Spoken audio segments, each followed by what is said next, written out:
Paulo Freire, Pedagogia do Oprimido. Estamos no capítulo 3, a dialogicidade, essência da educação como prática da liberdade. Item: o diálogo começa na busca do conteúdo programático.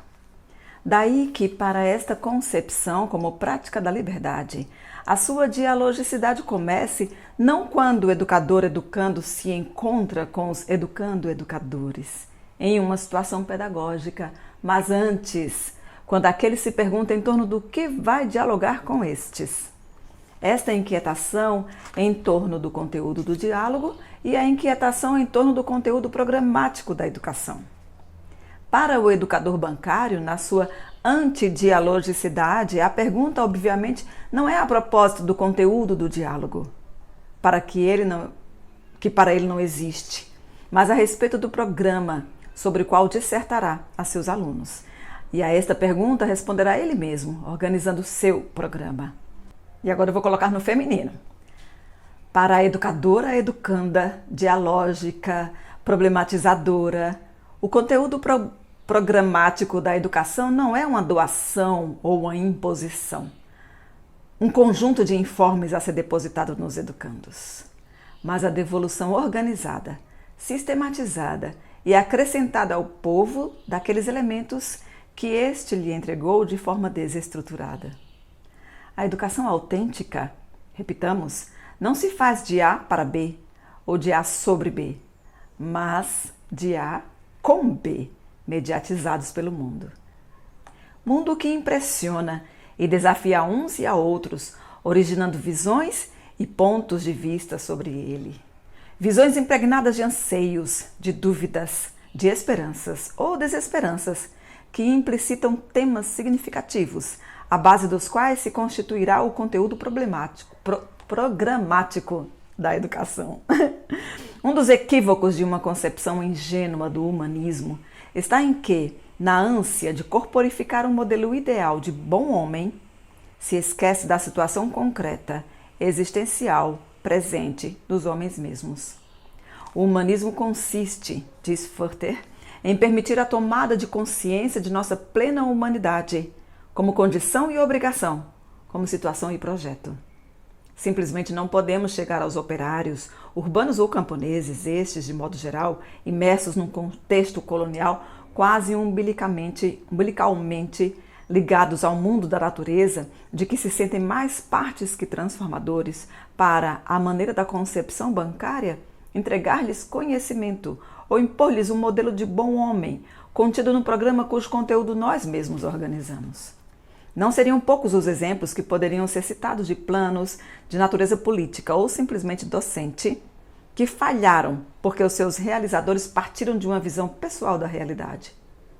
Porque não levaram em conta, no mínimo instante, os homens em situação a quem se dirigia seu programa, a não ser com puras incidências de sua ação. Para o educador humanista ou o revolucionário autêntico, a incidência da ação é a realidade a ser transformada por eles com os outros homens e não estes. Quem atua sobre os homens para, doutrinando-os, adaptá-los cada vez mais à realidade que deve permanecer intocada, são os dominadores.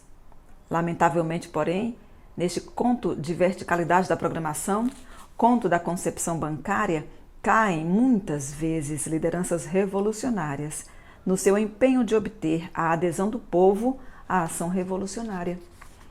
Acercam-se das massas camponesas ou urbanas com projetos que podem corresponder à sua visão do mundo, mas não necessariamente à do povo.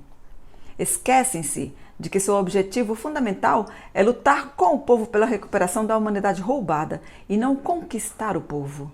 Este verbo não deve caber na sua linguagem, mas na do dominador. Ao revolucionário cabe libertar e libertar-se com o povo, não conquistá-lo. As elites dominadoras, na sua atuação política, são eficientes no uso da concepção bancária, em que a conquista é um dos instrumentos, porque na medida em que esta desenvolve uma ação apassivadora, coincide com o estado de imersão da consciência oprimida.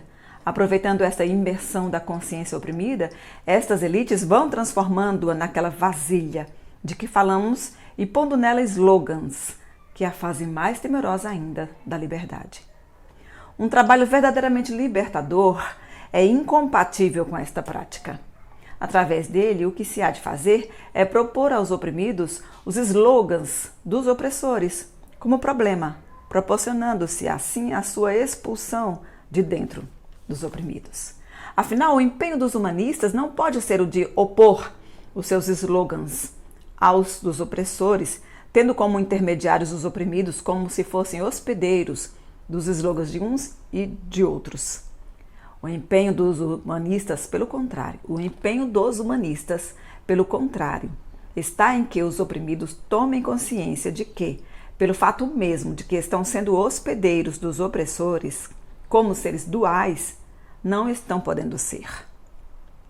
Esta prática implica, por isto mesmo, que o acercamento às massas populares se faça, não para levar-lhes uma mensagem salvadora em forma de conteúdo a ser depositado, mas para, em diálogo com elas, conhecer não só a objetividade em que estão, mas a consciência que tenham desta objetividade, os vários níveis de percepção de si mesmos e do mundo em que e com que estão.